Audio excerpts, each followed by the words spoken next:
Hello and welcome to my very first sort of trade rumor slash trade edition of Marvel Rivals Ignite. So the esports scene recently is having a bit of a break since the mid-season $500,000 tournament, and I figured what better way to have fun in this like little off-season slash trade window with that's a couple of weeks than to cook up some fucking trade rumors. You know, maybe we can get on that nice humidifier and hit these crazy talks together. You know what I'm saying? We can cook up some crazy goddamn nonsense in this little off season we have going on here. So I hope you guys will enjoy my photoshops that I have done in preparation, because I did not spend a lot of time actually researching instead of just going off of memory, and also making some sick photoshops like this one.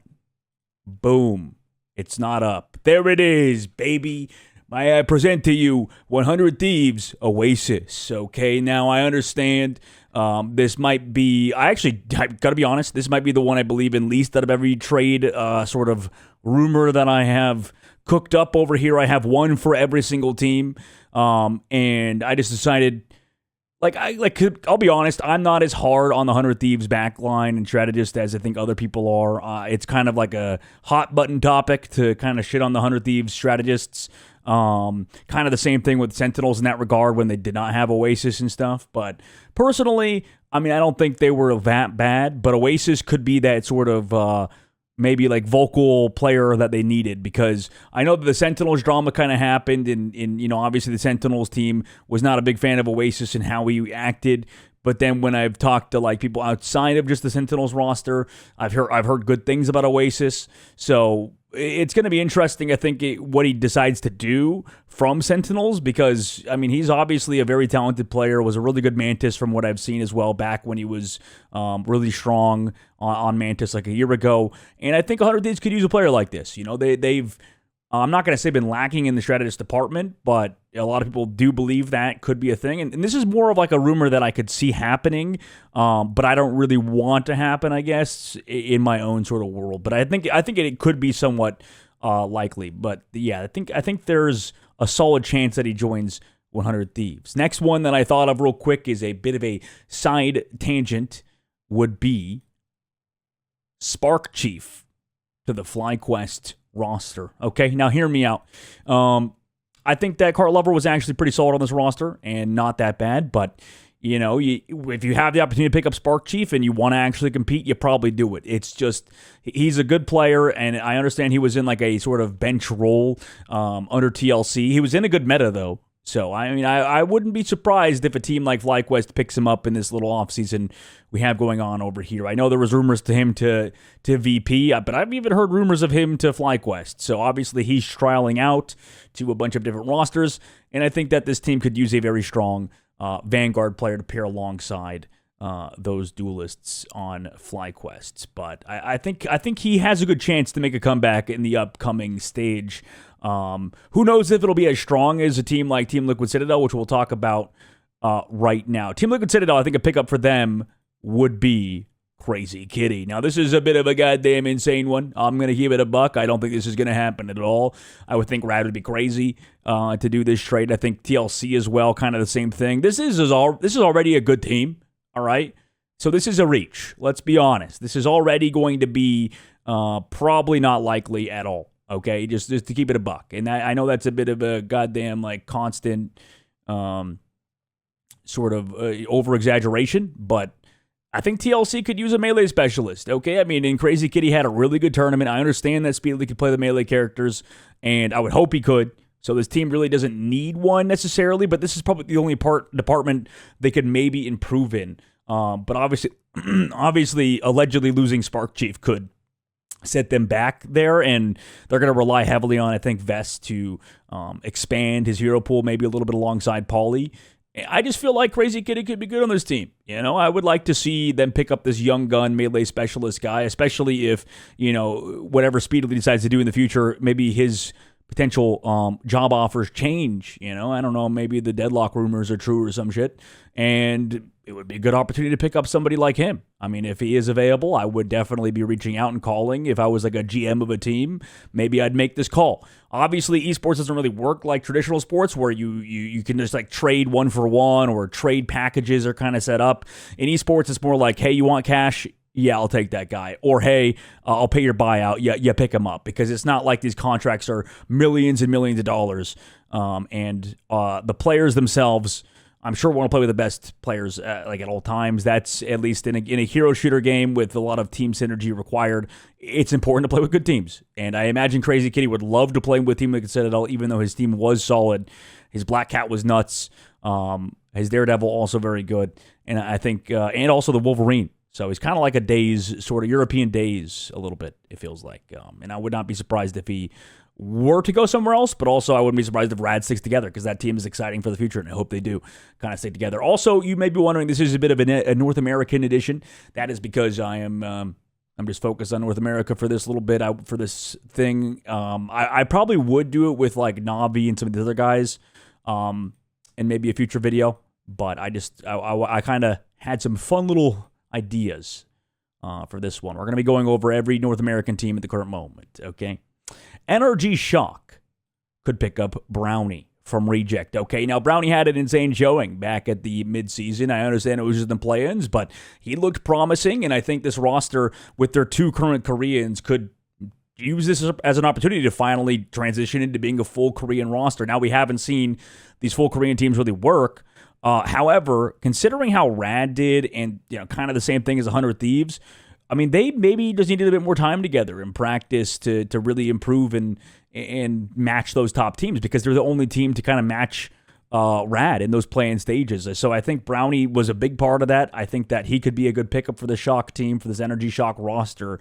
And it would be risky with how many good North American hit scans there kind of are in general. But I mean, I wouldn't be opposed to it if we can get everybody in person, if we can get a LAN, if we can get try-harding, I guess, from these sort of Koreans and put them in like in practice environments together. I mean, this could be a good roster. Maybe we go into that and lean into the full Korean roster. Now, obviously, they have really good players already and duelists as well, but I just think it could be an interesting idea. All right, listen, I mean, Brownie was one of the best Koreans that we've seen so far, and I wouldn't be surprised if they make a sort of Korean super team eventually. I guess they kind of tried anyway with Reject and just didn't work out for them. It was good to see Sex Big Dick Man Lastro back at the LAN.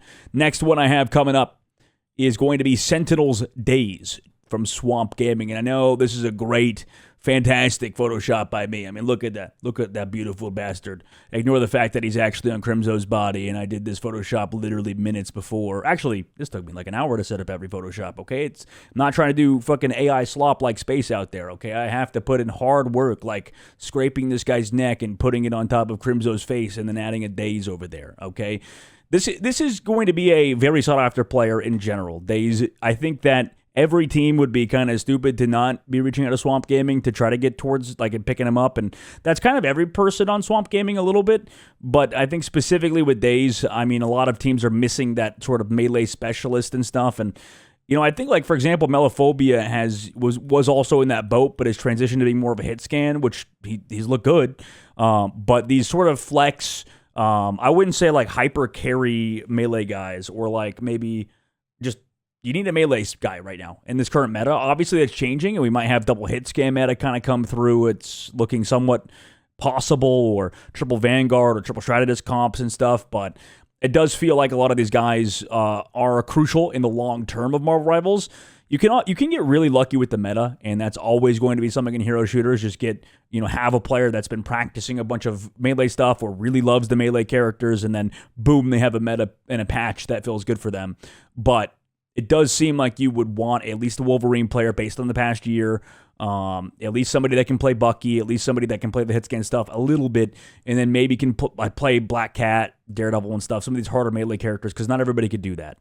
And I think Sentinels have been lacking that for a little bit. They haven't really had a strong sort of melee player for a while, and I think that this could be their chance to kind of get back to their old days when they had like Super Gomez and stuff and had some really good wolf play.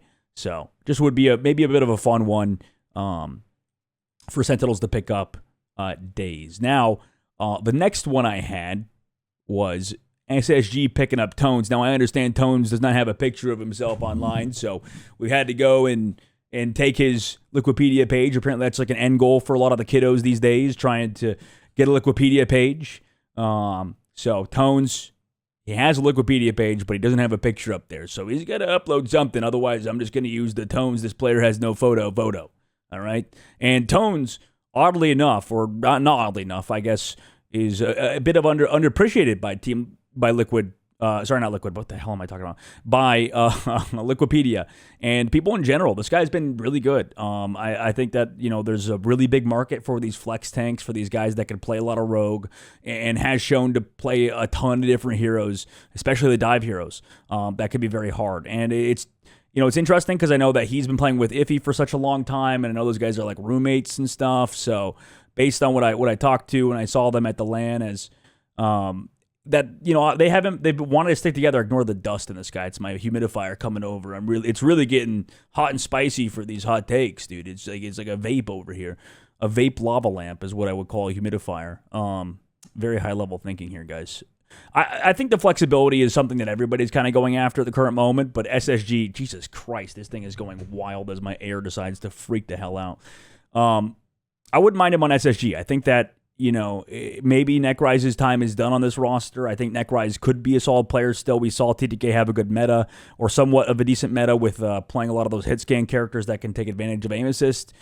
Same thing with Angela, but I don't know. I like Tonez on this roster, and I like I said, got nothing against Nekrise and stuff. It's the same thing with everybody so far. I mean, I'm sure that there could be people taking slight to even mentioning that a player could get traded to another team, but at the end of the day, this is just for fun, and I think that Tonez would be a good pickup for any team, but SSG, I think, could really benefit from picking him up. And then another kind of more out there one, let me take a hit of my humidifier real quick, okay? Let me take a real quick hit of my humidifier, because we're going, oh shit, I'm going to spill water everywhere now.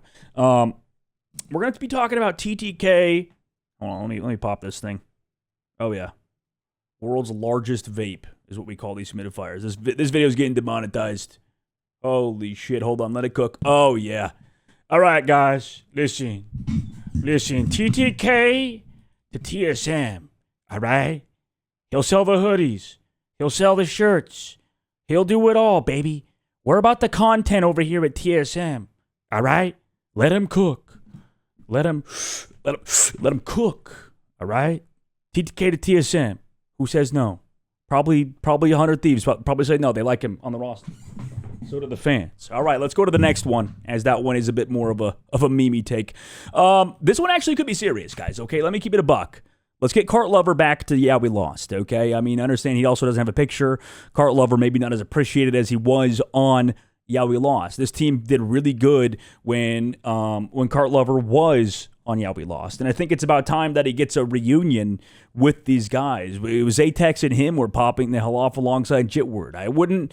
This game, people don't understand. Like, it feels like the best teams in the past, and a lot of these guys that have been coming up together and sticking together have had success, right? We saw that recently with Swamp Gaming getting top 4, and then the same thing with Rad too.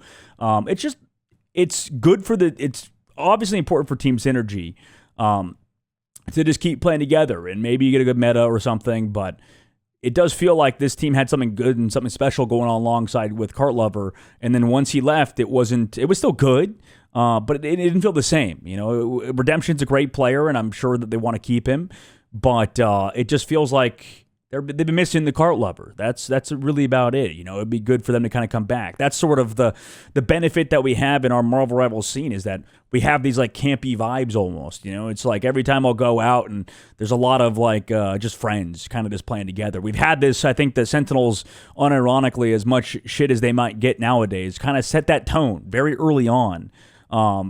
Back in season 1 or whatever, or back in Doom, season 0 or whatever, when we were talking about like the old in our books, I guess, 2 years ago, basically, at the very start of this esport, when, they would win Marvel Rivals Championship in Sentinels. They kind of always watched like movies and stuff together. And I mean, to be honest, compared to Overwatch, we never had that vibe. It's always a, you know, in Overwatch, it was like a very, you know, kind of workplace environment. You would go to work, right? And over here, it feels like it's more of a game, and people are having fun together. They're watching movies. They're more friends, it feels like, across the board. And I think that's a very special thing that we have going on in Marvel Rivals that feels very unique compared to other esports that I've at least experienced. But I mean, I'm curious what you guys think about that if we have a more unique setup in the Marvel Rivals space. I think it's a very special community that we have kind of going along over here. And I think that Cart Lover on Yeah We Lost was a special sort of thing as well. And it's the same thing with we've seen out of a lot of these teams. And another one is Dreamland too. Like Dreamland, I kind of want them to stick together. Obviously, it's too early to make decisions like replacing anybody and stuff, but they had a pretty damn good run in Marvel Rivals Championships to qualify through those last qualification matches for what's it called? For the qualifiers, yeah. And then obviously they have Jolly Jesters on the other side, but I don't want Dreamland to make any changes. I think that they could be good. I'm not going to go into the Gomikaze rant. Okay, listen, guys. Let's be real. All right, he's probably cheating. He's getting through the system. All right, if he's not, that's awesome and that's great. I'm not going to go on another rant. I know that he came back unbanned or whatever. But I don't know. We need to fix our anti-cheat probably a bit. I don't know, man. Like, yeah, I'm not, whatever, dude.